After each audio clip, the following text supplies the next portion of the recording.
Welcome to the Restricted Handling Podcast. This is what's been going on in China in the past 24 hours. Let's start in northeastern China because that's where something very real is taking shape.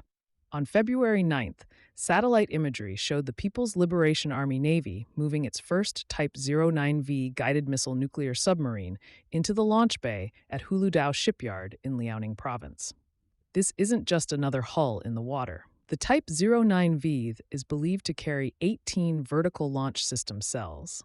That's cruise missiles, likely the YJ-18 anti-ship missile among them. And it's got an X-stern rudder configuration instead of the traditional cross shape, which improves maneuverability and control. Why does that matter? Because this platform isn't about showing the flag, it's about survivable strike capacity. An SSGN like this can operate submerged and inject cruise missiles into a salvo without broadcasting its location like a surface combatant would. In a Taiwan contingency, that means a U.S. carrier strike group operating between Guam and the First Island chain has to factor in a quiet, mobile missile truck under the surface. That complicates life.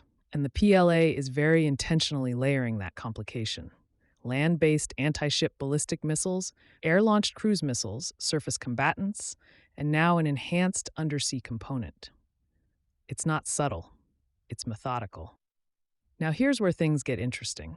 Because while Beijing is building out this sleek new undersea punch, it's simultaneously tearing apart its own senior military leadership. In January, the Chinese Communist Party announced investigations into Central Military Commission Vice Chair Zhang Youxia and Joint Staff Department Chief Zhenli. Those are not mid-level bureaucrats. Zhang was effectively the most senior uniformed officer in the PLA. Liu was the top operational commander. They're gone, or at least functionally gone. And this wasn't a one-off. Since mid-2023, more than 40 senior officers have been purged. Rocket Force leadership, Equipment Development Department officials, former defense ministers Li Shangfu and Wei Fenghe, accused of corruption and soliciting huge sums of money. Now, two of the most senior operational figures are out. Xi Jinping has been crystal clear about his 2027 goal. The PLA must be capable of achieving what he's described as a strategic, decisive victory in a Taiwan scenario. That's the centennial of the PLA's founding. But here's the tension. You don't normally decapitate your top brass while you're trying to build a warfighting machine on a deadline. So what's happening? Officially, corruption. Unofficially, it looks like Xi is enforcing readiness and loyalty simultaneously. The irony is almost cinematic. Beijing unveils a next-generation submarine while removing the generals who would plan its wartime employment. You can't help but think of the old Soviet cycles of purge and rebuild. Different era, same playbook energy. Now let's pivot to Taiwan, because this is where all of that modernization talk gets real. Taiwan's legislative yuan is facing a March 15th deadline to sign 3 U.S. arms packages. Defense Minister Wellington Koo requested signing authority on February 24th. If the paperwork isn't authorized, the deals could be canceled. That's not hypothetical. That's procedural reality. The ruling Democratic Progressive Party has proposed a 1.25 trillion new Taiwan dollar special defense budget. The opposition Kuomintang and Taiwan People's Party want revisions and more transparency.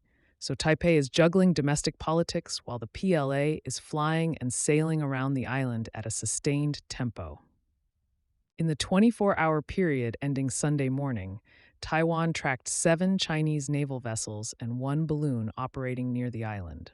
February totals: 190 PLA aircraft sorties and 181 naval vessel detections. That's not invasion-level stuff. That's normalization-level stuff. Gray zone pressure dialed to a steady hum.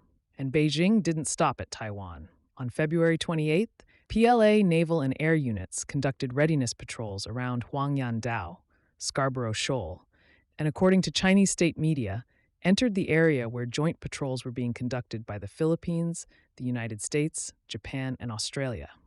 The footage showed early warning aircraft, anti-submarine platforms, fighters, and bombers operating in coordinated fashion. The Southern Theater Command said they were countering provocations.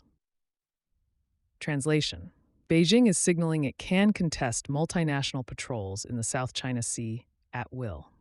Now let's zoom out to the economic and technological side of the house. China's National People's Congress is rolling out the 15th five-year plan this week. The focus? Artificial intelligence, humanoid robotics, embodied intelligence, and space capabilities. AI firm DeepSeek is reportedly preparing a next-generation model after last year's global splash. Policymakers are pushing AI plus manufacturing, which basically means plugging advanced AI into state-owned industrial giants and scaling it hard. But here's the other side of that coin. China is dealing with what it calls involution, brutal race-to-the-bottom competition in sectors like electric vehicles and real estate. EV makers like BYD have slashed prices, leaned heavily on deferred supplier payments through informal IOU systems, and stacked up debt. Smaller players are collapsing. Regulators are trying to rein it in without killing growth targets. That's a tightrope. And then boom, Saturday happened. On Saturday, U.S. and Israeli strikes on Iran killed Supreme Leader Ali Khamenei. That's seismic. China immediately condemned the strike. Foreign Minister Wang Yi called Russia's Sergei Lavrov and labeled the killing unacceptable. Beijing began evacuating Chinese nationals from Iran via land routes. The first group crossed into Azerbaijan at Astara on Sunday. Why does this matter for China? Oil. China reportedly bought more than 80% of Iran's shipped crude in 2025.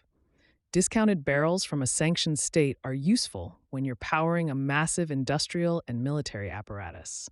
So when Washington hits Tehran, Beijing sees energy vulnerability and geopolitical unpredictability in the same frame.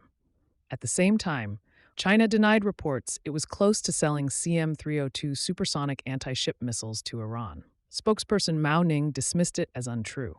Beijing wants to oppose Washington rhetorically without getting dragged directly into the blast radius.